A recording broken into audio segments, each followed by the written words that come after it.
Hello everyone, this is Money Mom. Welcome to the channel. Living below your means is not the answer.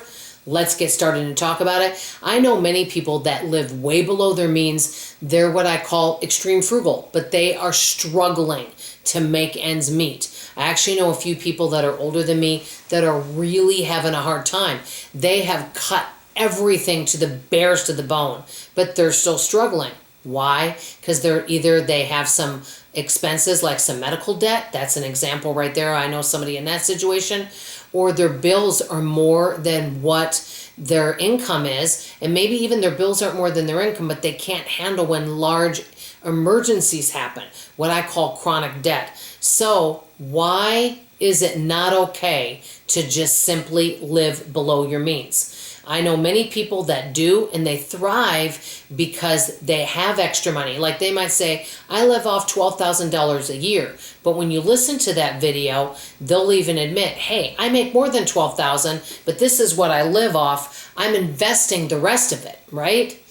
But if somebody only makes $12,000 and they're living off that, depending on your expenses and where you live, and it depends on each person's an individual, they could end up really struggling. So bottom line is, why, in my opinion, is it not good to just count on living below your means? First of all, you may not have financial goals or be able to attain them because you simply don't have anything left over. Even if you scrape to the bottom of the barrel and you are not spending any extra money, there might not be anything left over. And so you're just what I call surviving. You're just getting by and you're hoping nothing major. I know somebody in that situation right now, and she admitted to me, we're really struggling. Yeah, we live below our means. We don't spend any extra money. But right now, I can't go anywhere for Thanksgiving because my tires are bald, okay? And I got to wait till my paycheck until I can replace them and buy used tires. So that's an example right there.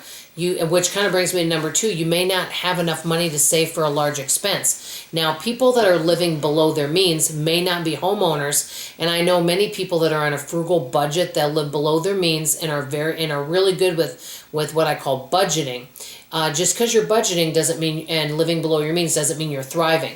But some of the folks I know, they live with other family members and they share expenses, so it works out for them. But if you're on your own and you're a homeowner and you don't have a car and you have health issues, it may be more of a struggle.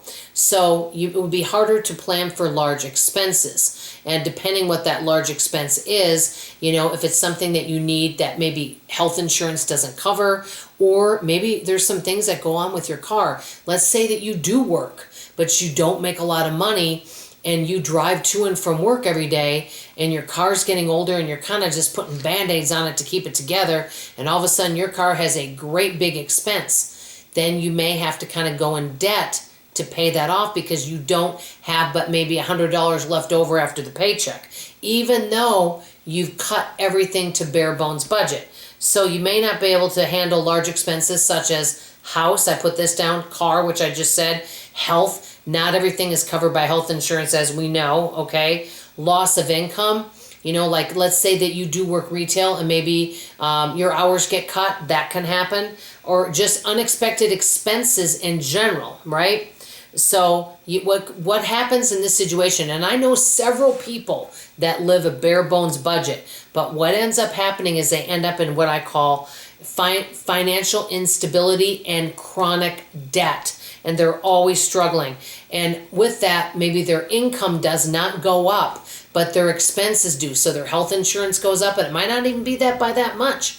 Their health insurance goes up $30 a month. If they have a home, their homeowner's insurance, even though they've switched it numerous times, goes up. They've cut everything that they could possibly cut to the bears to the bone, but they're still not making it. They're making it, they're paying their bills, but they have barely anything left over. And I've always said that this is why I'm a big believer in finding ways to make extra money. Doing something, babysitting from home. I mean, I don't know about you guys, but I'm a homebody. Maybe doing some phone mystery shops from home. Doing something. Or if you do have a vehicle, going out and doing things. So bottom line is, it's great to live below your means. If people want to live a bare bones budget, there's nothing wrong with that at all. But one thing that I would say is, if somebody is living on a tight budget, figure out, how am I going to pay if you have a vehicle? Car, home, health, loss of income, and increased expenses. Those 5 biggies. What plan do I have in place? How much can I actually set aside for that? And is that going to be enough if those things happen? So I'd like to hear from you guys about this, because I think this is an important topic. It's great to live on a low income if you can do it. My only thing is that if things happen, which they will, do we have money to cover those things? That's something I'm always thinking about for myself. I'd like to hear from you guys in the comments below. I love you. I appreciate you. And I hope to see you on tomorrow morning's video. Bye, everybody.